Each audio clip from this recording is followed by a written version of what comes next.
Thank you for your nice presentation, and it means that I'm getting old, or I'm old. So with all this nice and good presentation, I want to thank for this invitation and greet all friends and colleagues of CLADEA. I will share some ideas about inclusive student recruitment in general. I think this is a broad problem, not a national problem. It's a broad problem, and this was the way I tried to present. And the questions eventually I can ask specifically about Brazil. Some of the world's greatest ideas and technologies are a direct result of diverse minds together to create something truly remarkable by cultivating diversity and inclusion in colleges and universities. College benefit in a number of ways: more creative thinking and innovation, higher employee engagement, and even financial gain. These technologies, I think the main example is the mobile technology that's changing our planet. Recruiting for diversity and inclusion is essential to the success of all universities. Recruit the best candidates from underrepresented backgrounds. Diversity includes race, gender, orientation, and identity. There tends to be a big emphasis on diversity component of D&I. The graduates expect inclusion to be important to the employers too. So the new generation, they leave the college, leave university, expecting to live diversification, diversity, integration, ethics, consideration, and a broad culture in the employee's workplace. The world is in the middle of a movement to ensure minorities are treated with equity, mutuality, and respect. This comes to a time when COVID-19 has disrupted education, challenging faculty to address new ways of teaching remotely and be more in tune with providing solutions to the challenges our community faces. At the right, you can see a team of healthcare providers. They are diverse in color the eyes, in the skins, but they work together to provide health solutions to all of us. There is never been a better time to re-examine how our institutions exercise diversity and inclusion, starting with our definition of diversity to how we recruit, engage, and retain the best talent. Now I want to reinforce, not only recruit, but to retain the best talent. Imagine Albert Einstein in a classroom. If you don't try to understand each one of the students and retain these bright minds, they are usually not equal to the average guy. This is a challenge. This is a big deal. Retain, recruit and retain, recruit and retain. This process requires that we re-examine our current practice, considering conscious and unconscious bias, and ask tough questions. The COVID-19 pandemic has changed the way we teach, shifted in-person communication, work, and events to an all digital environment. This shift has greatly impacted recruiting, bringing D&I to a halt in many institutions, unfortunately. Having detailed and actionable D&I strategy is essential to a recruiter's success in sourcing candidates for underrepresented backgrounds. But, but now this is really a challenge. Education, diversity, inclusion increases workers' productivity, generates greater innovation and economic growth. This is fully demonstrated in research, in academic papers. But I would ask, why? Why didn't the universities do not invest more and more in diversity and inclusion? We talk more than we do more. We don't invest too much in diversity and inclusion. At least this is my feeling. The effort to increase diversification and inclusion can culminate in policies which significantly increase the proportion of poor, Black, brown students in universities.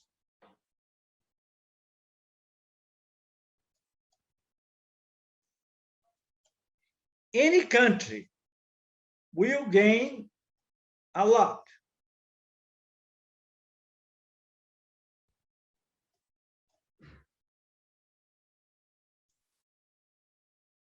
when bright mind, regardless of its socioeconomic status and skin color, is in the university acquiring knowledge.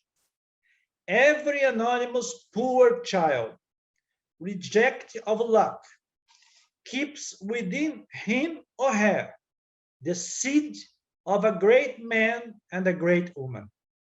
All it takes is for the lottery of life to give him or her the conditions to flourish. All it takes is for the lottery of life to give him or her the conditions to flourish. We need conditions to flourish. The image of the outcast who becomes a hero came to mind as perhaps one of the recent good news about the COVID-19 epidemic that plagues the planet. I chose some pictures. At left, poor people in any place. In the middle, some Bolivians. In the right, some Asians. Hugo Sarrin, CEO of BioNTech, a partner of Pfizer, created the universally accepted vaccine against the disease-causing virus, said that by August this year, all Western Europe will be fully immunized. He arrived as a boy in Germany with his family of Turkish immigrants. He studied in public schools, attended the University of Cologne, and became a scientist.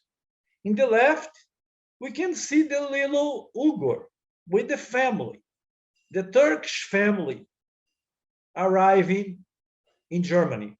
In the right, we see the scientist, Hugo Sarrin, contributing to the science, to the health of the people, to the health of the planet.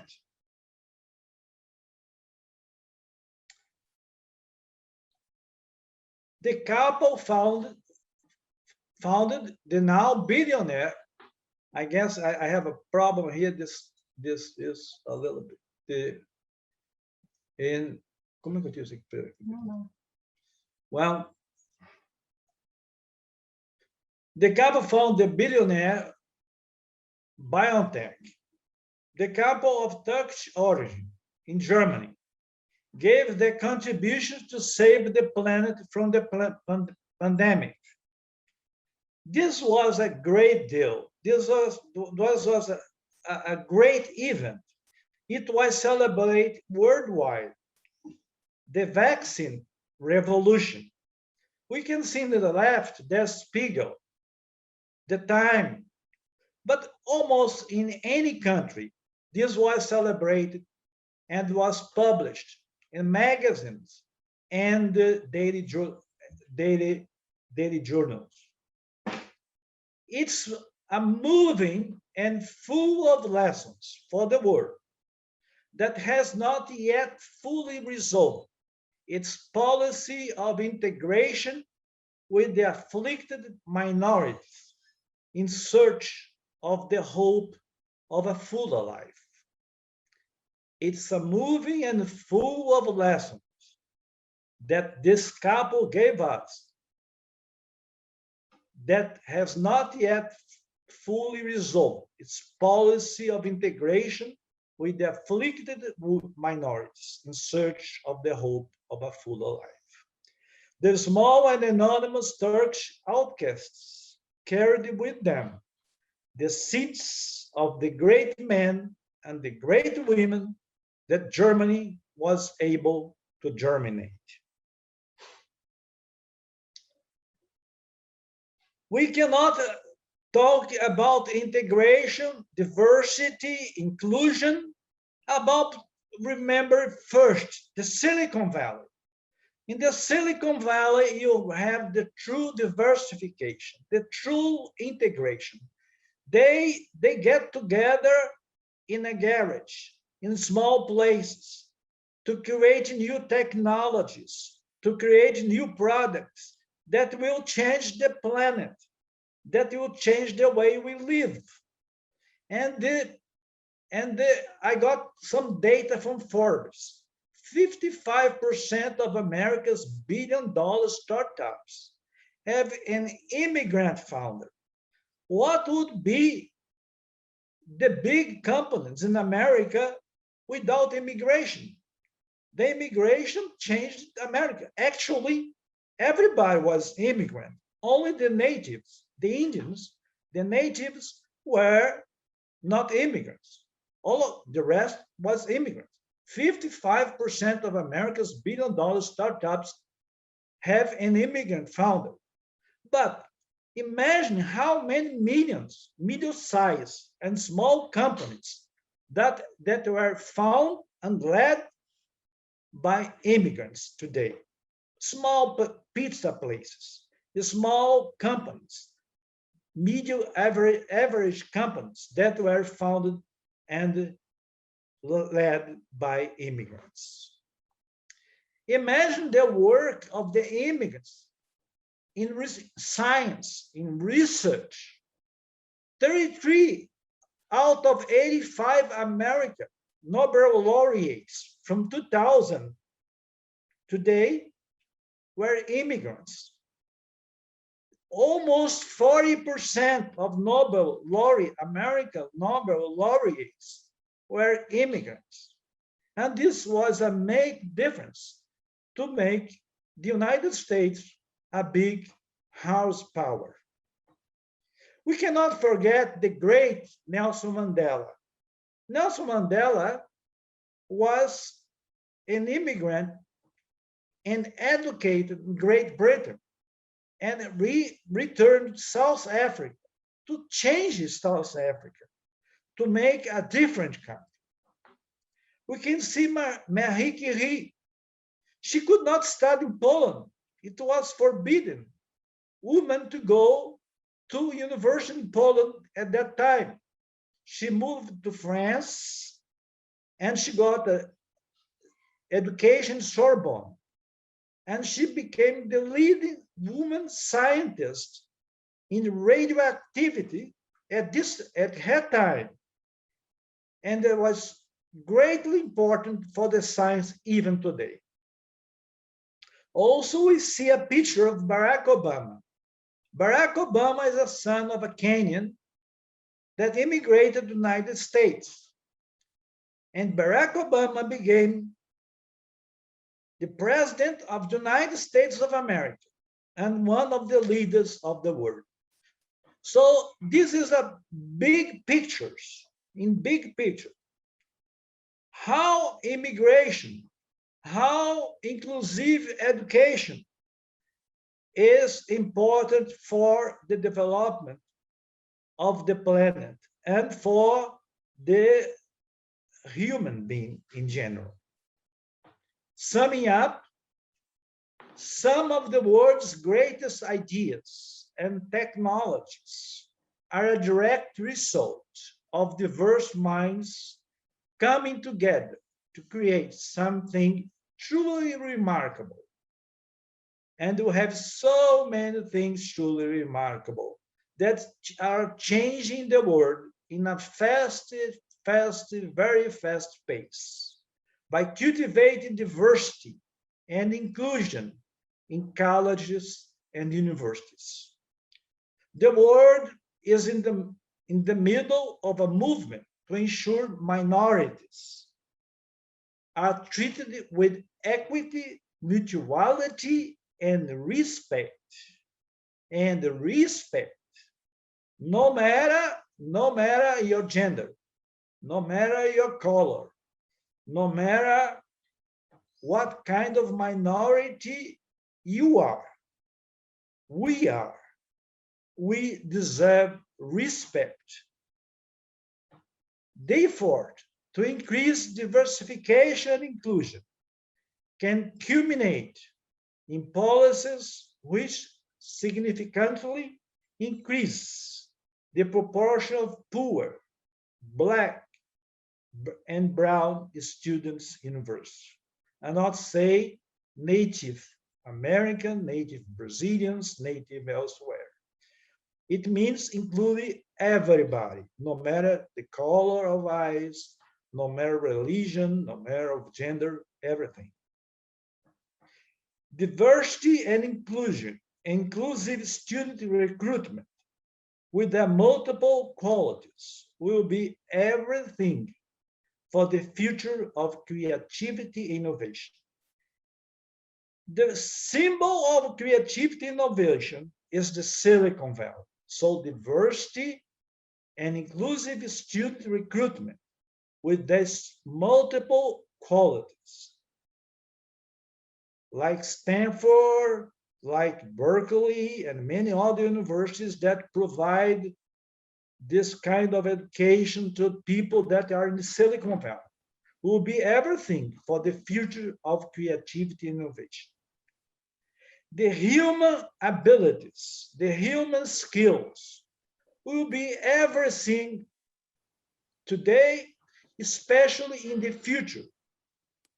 Imagine a professor that brights the light of a classroom, that brings light to the classroom. The students feel that. There is no machine, no artificial intelligence, no robots that will substitute this professor, or even a doctor. A doctor, if you're sick, you go to the doctor. When he smiles truly to you, when he touches you, you just feel better. These human skills is everything. The hard work will be done by machines, by robots, by artificial intelligence, but the human skills is everything for the future, the human abilities. No student, any person should be left behind.